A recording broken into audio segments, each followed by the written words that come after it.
Hello everyone, welcome back to my channel. आज हम higher order function के बारे में डिस्कस करने वाले हैं।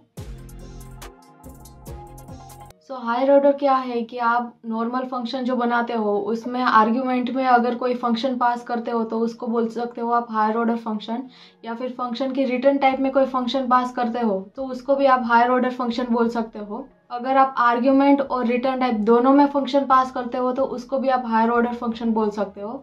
तो तीनों केस के अंदर आप हायर ऑर्डर फंक्शन इंप्लीमेंट कर सकते हो। इन शॉर्ट, आप इनपुट में कोई फंक्शन यूज करते हो और आउटपुट में भी कोई फंक्शन यूज करते हो तो दोनों ही केस को आप हायर ऑर्डर फंक्शन बोल सकते हो। बिना टाइम वेस्ट किए चलिए चलते हैं एंड्रॉइड स्टूडियो में और उसका कोड देखते हैं। ओके, यहाँ पे पैकेज पे राइट क्लिक करके कोटलिन क्लास लेते हैं और क्लास का नेम दे रही हूँ मैं हायर ऑर्डर। क्लास रिमूव करके यहाँ पे मेन मेथड बनाते हैं हम। तो फन मेन मेथड एक बनी। ओके, यहाँ पे एक फंक्शन बनाते हैं यूजर डिफाइन। तो फन डिव और उसमें दो पैरामीटर हम ऐड करते हैं, a colon integer, b colon integer, और इसकी रिटर्न टाइप भी हम इंटीजर देते हैं और बॉडी पार्ट। तो ये जो फंक्शन है वो रिटर्न क्या करेगा,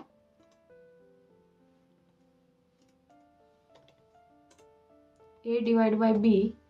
तो a डिवाइड बाई b हमें रिटर्न करेगा, इंटीजर वैल्यू रिटर्न होगी क्योंकि रिटर्न टाइप हमने इंटीजर दिया है। तो ये वाला फंक्शन देखो, यहाँ पे हमने क्या पास किया, आर्ग्यूमेंट है, फिर रिटर्न टाइप है और फंक्शन की बॉडी है। तो ये नॉर्मल फंक्शन हुआ। अब क्या करते हैं, दूसरा एक फंक्शन बनाते हैं फन d1 और उसके अंदर a colon integer, b colon integer और c।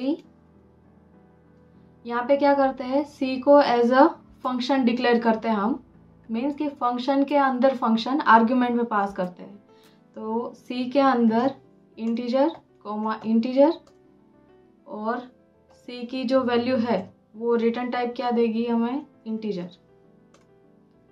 तो यहाँ पे क्या किया हमने, दो आर्ग्यूमेंट पास की एज अ इंटीजर और तीसरा जो है वो फंक्शन पास किया आर्ग्यूमेंट में और रिटर्न टाइप भी यहाँ पे इंटीजर देते हैं। तो रिटर्न क्या करेगा, इंटीजर वैल्यू रिटर्न करेगा। तो ये c जो है वो भी इंटीजर ही है, तो यहाँ पे रिटर्न करवाते हैं हम c डॉट, सॉरी यहाँ पे वेरिएबल नेम स्मॉल लेटर में देते हैं। तो c डॉट यहाँ पे इन्वोक करवाते हैं और यहाँ पे इन्वोक में a कोमा b देते हैं। तो a और b की वैल्यू यहाँ पे पास की मैंने, a और b की वैल्यू यहाँ पे आएगी। ठीक है, तो ये हमने बनाया, आर्ग्यूमेंट में हमने फंक्शन दिया तो इसको हम बोल सकते हैं हायर ऑर्डर फंक्शन। अब ये फंक्शन को मेन क्लास में डिक्लेयर करना है तो कैसे करेंगे, तो यहाँ पे d1 हमने लिया है। तो d1 उसमें a की वैल्यू देते हैं 10, b की वैल्यू मैं दे रही हूँ 5 और c की वैल्यू जो देनी है वो हमें यहाँ पे फंक्शन है तो फंक्शन की बॉडी पास करनी पड़ेगी। तो यहाँ पे करली ब्रेसेस और इसके अंदर c कोमा d, इसको यहाँ पे दो इंटीजर वैल्यू चाहिए और रिटर्न टाइप क्या करेगा, तो c डिवाइड बाय d। तो ये हमें रिटर्न में मिलेगा। तो ये हमने क्या किया, फंक्शन बनाया और उसकी वैल्यू पास की। इसको हम एक वेरिएबल में स्टोर कर देते हैं। तो where result is equal to, तो यहाँ पे मिला, अब प्रिंट में प्रिंट करवाते हैं, प्रिंट एलन में रिजल्ट। सो आउटपुट हमें क्या मिलेगा, 2 मिलेगा, 10 डिवाइड बाय 5। तो यहाँ पे 2 आउटपुट में मिलना चाहिए हमें। तो देखो यहाँ पे आउटपुट हमें 2 मिला।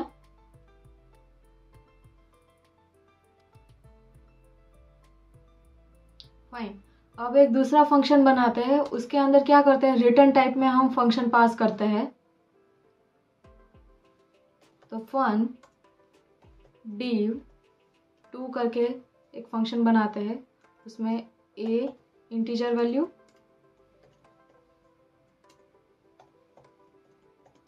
b इंटीजर और रिटर्न टाइप में यहाँ पे फंक्शन पास करते हैं। तो इंटीजर कॉमा इंटीजर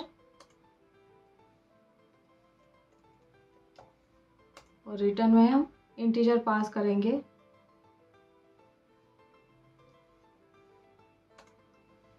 तो यहाँ पे रिटर्न में क्या करना पड़ेगा, कर्ली ब्रेसेस बनाना पड़ेगा, क्योंकि यहाँ पे रिटर्न टाइप एज अ हमने फंक्शन लिया है।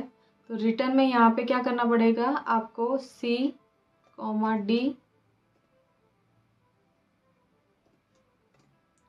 Arrow and C divide by D. तो यहाँ पे क्या हो रहा है, पूरा फंक्शन रिटर्न हो रहा है। तो यहाँ पे दो पैरामीटर दिए सी और डी, और रिटर्न में हमने क्या करवाया, सी डिवाइड बाय डी। ओके, तो इसको हमें यहाँ पे डिक्लेयर करना है।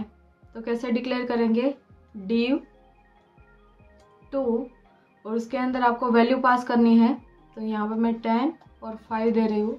तो ये वैल्यू पास की। अब रिटर्न टाइप जो है उसके लिए क्या करना पड़ेगा, इसको हम एक वेरिएबल में स्टोर करते हैं, where result2 is equal to. अब ये जो रिटर्न टाइप है वहाँ पे हमें फंक्शन मिल रहा है, तो फंक्शन को इन्वोक करना पड़ेगा। तो प्रिंट एलन में result2 डॉट यहाँ पे इन्वोक करवाते हैं और उसके अंदर 20 और 4 ऐड करते हैं। तो यहाँ पे आउटपुट क्या मिलेगा, c डिवाइड बाई d। तो यहाँ पे आउटपुट हमें 5 मिलेगा। तो इसको रन करते हैं हम। तो देखो 5 आउटपुट में मिल रहा है। तो यहाँ पे हमने क्या किया, c डिवाइड बाई d किया। तो यहाँ पे जो वैल्यू हमने पास की वो वैल्यू यहाँ पे यूज़ हुई।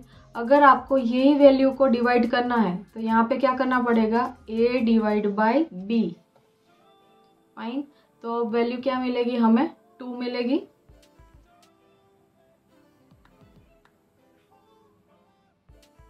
तो देखो यहाँ पे 2 वैल्यू मिल रही है। तो इस तरीके से हायर ऑर्डर फंक्शन वर्क करता है। अगर आप आर्ग्यूमेंट में फंक्शन पास करते हो तो उसको भी हायर ऑर्डर फंक्शन बोल सकते हैं। अगर रिटर्न टाइप में आप फंक्शन यूज़ करते हो तो उसको भी आप हायर ऑर्डर फंक्शन बोल सकते हो।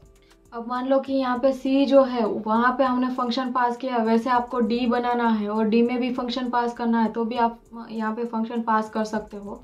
तो इस तरीके से हायर ऑर्डर फंक्शन वर्क करता है।